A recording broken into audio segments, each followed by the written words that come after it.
Chapter 36. Outside. Stanley fell further than he had ever fallen before. A rat's life was precarious, particularly that of a message rat, and Stanley had fallen off things many times before, but never anything as high as the top floor of the Ramblings, and he had certainly never been pushed. It was probably being pushed that saved him. It was such a surprise to suddenly find himself airborne that Stanley was quite relaxed as he was launched into space, and so when he landed in the middle of one of the many scraggly bushes growing out of the Rambling's walls, bounced off, tumbled 10 feet further, and landed just in a large cousin of the previous bush, Stanley's little rat bones did not snap into pieces as they might have done if his muscles had been tensely awaiting their doom. Dazed, Stanley lay listening to the sound of its bare winter branches slowly cracking under his weight. The final crack of the branch did, however, make the rat a little tense. It suddenly swung down like a broken bone itself, and just in time Stanley performed a neat leap to a large stone that was jutting out of the wall. His long, delicate claws curled into the masonry, and very slowly the rat began what he later described many times as his controlled descent. The walls at this point of the Ramblings went straight down into the river, but luckily for Stanley, far away in the port the tide was going out, and the river, even as far up as the castle, was affected by the tides. At the bottom of his controlled descent, Stanley clambered down the huge blocks of slimy green stone that formed the base of the Ramblings, and spent most of their time under water, slipped off, and landed in the river mud with a faint plop. The rat now began the long trek home. He skirted the castle walls, hopping up onto the river bank when he could, leaping over rocks, rotting hulks and mud flats when he couldn't. It was a dismal and occasionally frightening journey. Once Stanley thought he heard a distant roar come from deep within the castle, and the sound unsettled him, but it was not repeated, and he began to think he had imagined it. As Stanley traveled onward, he could not help but glance up at the castle, searching for a lighted window to raise his spirits, but there were none.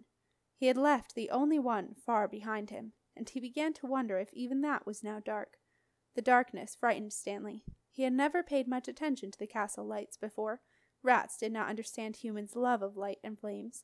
They preferred shadows where they could run unseen. Light meant danger, and usually someone wielding a broom, or worse. But that night, Stanley began to appreciate the human love of light. As he hopped through yet another patch of sticky, fishy mud, he realized that in the past, when he had looked up and seen lights in windows, he had known that behind each flickering candle flame there was the person who had lit it, someone who was in the room, busy by the light of the candle. It meant, thought Stanley, life.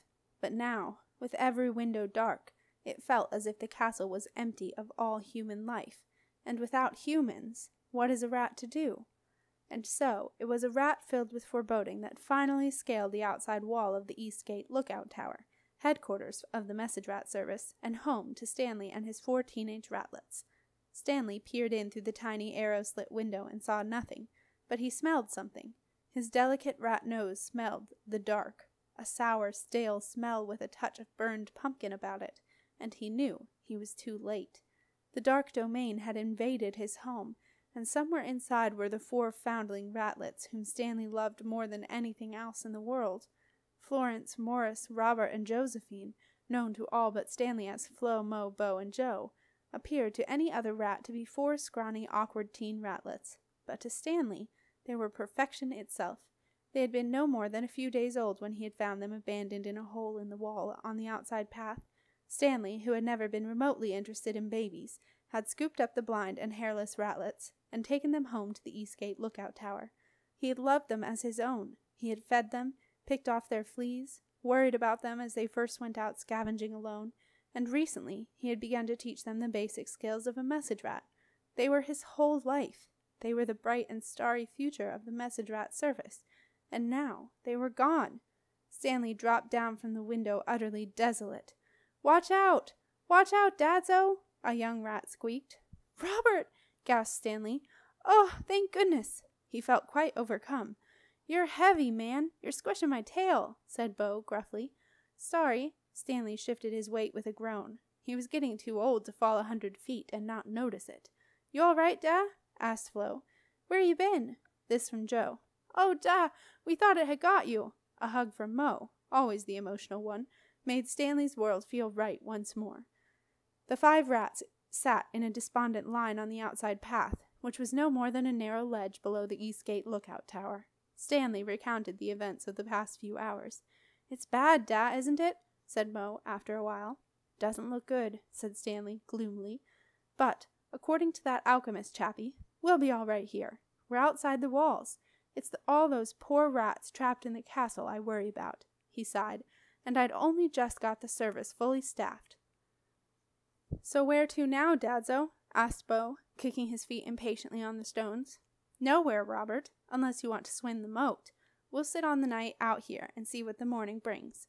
"But it's so cold, Da," said Flo, looking mournfully at the tiny flakes of snow drifting down. "Not half as cold as it is inside the castle, Florence," said Stanley severely. "There's a stone missing from the wall a bit further along. We can spend the night in there. It's good training." "For what?" moaned Joe. "For becoming a reliable and effective message rat, that's for what, Josephine." This was met by a barrage of groans. However, the ratlets made no further protests. They were tired, scared, and relieved to have Stanley back safe. Led by him, they trooped along to the space in the wall, and reverting to babyhood, they fell into a rat pile, exactly as they had been when Stanley had found them, and resigned themselves to an uncomfortable night. When Stanley was sure they were settled, he said very reluctantly, "There's something I have to do. I won't be long. Stay there and don't move an inch." "We won't," they chorused sleepily. Stanley set off along the outside path toward Janet Martin's boatyard, muttering grumpily to himself. "You really should know better by now, Stanley. Do not mess with wizards, or princesses. Not even just one princess. One princess is as bad as at least half a dozen wizards. Every time you get involved with a princess or a wizard, especially the Heaps, you end up on some wild goose chase in the middle of the night when you could be tucked up nice and warm in your bed. When will you ever learn?" Stanley scurried along the outside path. Soon he was having second, third, and fourth thoughts about the wisdom of his journey. "What are you doing, you stupid rat? You don't have to go off and find yet another no-good heap. You never actually said you would, did you? In fact, you didn't actually have a chance to say anything, did you, Stanley? And why was that? Because if you just cast your mind back, Mousebrain, that no-good heap's own mother tried to kill you. Have you forgotten already? And in case you hadn't noticed, it's freezing cold. This path is a death trap. Goodness knows what is going on in the castle, and you really shouldn't leave the ratlets outside on their own. Aren't they just as important as a bunch of troublesome wizards? Oh, my Saint Adontidorus, what is that?" A roar, wild and rough-edged, broke through the silence. This time it was close, too close. In fact, it sounded as though it was right above him. Stanley shrank back against the wall and looked up. There was nothing to see but the deep, dark night sky, scattered with a few clouded stars. The castle walls reared up high behind him, and above them, Stanley knew, were the tall, thin houses that backed onto the moat. But without even a glimmer of light, the rat could see nothing. As Stanley waited, wondering if it was safe to move, he realized that he could see something. On the still surface of the moat, just around the next bend, a faint reflection of light caught his keen rat eye. It was, he figured, coming from the very place he was heading, Janet Martin's boatyard. The glimmer of light raised Stanley's spirits considerably. He decided to carry on with his mission, even if it did involve a no-good heap. A few minutes later, Stanley leaped lightly down from the outside path and ran across the boatyard, dodging between the tangle of boat clutter that inhabited Janet's yard, heading for the wonderful sight of a lighted window. Granted, it belonged to the port barge, and was, strictly speaking, a lighted porthole. But Stanley didn't care. Light was light, and where there was light, there was life.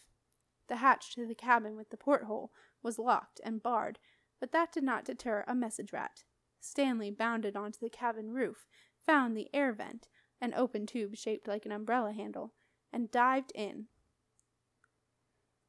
Nico had never heard Janet Martin scream before. It was actually more of a loud squeak, short, sharp, and very high-pitched. It didn't sound like it had come from Janet at all. "Rat! Rat!" she yelled. She leaped to her feet, picked up a nearby wrench — there was always a wrench near Janet — and smashed it down. Stanley's split-second reactions were severely tested. He leaped aside just in time, and waving his arms in the air, he squeaked, "Message rat!" Wrench raised for another swipe. Janet stared at the rat that had suddenly landed in the middle of the table, only just missing the lighted candle. Stanley watched the wrench with particular interest. Everyone else around the table watched Stanley. Janet Martin, wiry with a wind-browned face like a walnut and iron-gray hair in a sailor's pigtail, was a woman who looked like she meant business. Very slowly she put the wrench down. Stanley, who had been holding his breath, exhaled with relief. He looked up at the expectant faces surrounding him and began to enjoy the moment. This was what message ratting was all about: the drama, the excitement, the attention, the power. Stanley surveyed his audience with the commanding, confident eye of a rat that knows it will not, for the next few minutes at least, be swiped at with a wrench. He looked at the recipient of his message, Nico Heap, just to check it was really him. It was. He'd recognized Nico's tiny sailor plates woven into his straw-colored hair anywhere, and those Heap bright green eyes, too. Next to him was Rupert Gringe, his short hair shining carroty in the candlelight, and for once he was not scowling. In fact, Rupert actually had a smile on his face, while he looked at the slightly plump young woman sitting close beside him. Stanley knew her all right. She was the skipper of the port barge. She had red hair, too, a good deal more of it than Rupert Gringe, and she, too, had a smile, and in the candlelight she even looked quite friendly, although Stanley was not convinced. The last time he'd seen her, she's hurled a rotten tomato at him. Better than a wrench, he thought. Nico cut through the rat's musings. "Who's it for, then?" he said. "What?" "The message. Who's it for?" Ahem. Stanley cleared his throat and stood up on his back legs. "Please note that due to the current, situation, and circumstances pertaining thereto, this is not delivered in standard message form. Therefore, no responsibility can be accepted for the accuracy or otherwise of this message. A fee is not payable, but a box for contributions toward the new drains at the East Gate Lookout Tower may be found at the message rat office door. Please note that no money is kept in the box overnight." "Is that it?" asked Nico. "You came to tell us about the drains?" "What drains?" said Stanley, whose mouth so often ran ahead of his thoughts. And then, when his thoughts caught up, he said rather snappily, "No, of course I didn't." "I know which rat you are," said Nico suddenly. "You're Stanley, aren't you?" "Why do you say that?" asked Stanley suspiciously. Nico just grinned. "Thought so. So, Stanley, who is the message for?" "Nico Heap," Stanley replied, feeling slightly offended, although he was not sure why. "Me?" Nico seemed surprised. "If that is you, yes. Of course it's me. What's the message?" Stanley took a deep breath. "Find Nico Heap, at Janet's boatyard. Tell him what's happening. Tell him where we are. Please." Nico went pale. "Who sent it?" Stanley sat down on a pile of papers. "Well, I wouldn't go running messages like this for just anyone, you know, especially given the present, situation. However, I do consider that I am, to some extent at least, not a mere messenger, but operating in the capacity of a personal representative of— Oof!" Nico's finger jabbed the rat's ample stomach. "Ouch! That hurt!" protested Stanley. "There is no need for violence, you know. I only came here out of the goodness of my heart." Nico leaned across the table and stared eyeball to eyeball with the rat. "Stanley," he said, "if you don't tell me who sent the message right now, I shall personally throttle you. Got that?" "Yep, okie dokie, got that. So who sent it?" "The princess." "Jenna?" "Yes, Princess Jenna." Nico looked at his companions, the light from the single candle in the center of the table throwing glancing shadows across their worried faces. For a few minutes Stanley's antics had distracted them from what was happening outside, but no longer. Now all their worries for their families and friends in the castle came flooding back. "Okay," said Nico slowly. "So, tell me, where is Jenna? Who is we? Are they safe? When did she send the message? How did you—" It was Stanley's turn to interrupt. "Look," he said wearily, "it's been a long day. I've seen some nasty stuff. I'll tell you about it, but a cup of tea and biscuits first would work wonders." Maggie went to get up, but Rupert stopped her. "You've had a long day too," he said. "I'll do it." Silence fell, broken only by the gentle hiss of the little stove, and the sudden terrifying roar of something outside, deep in the darkness.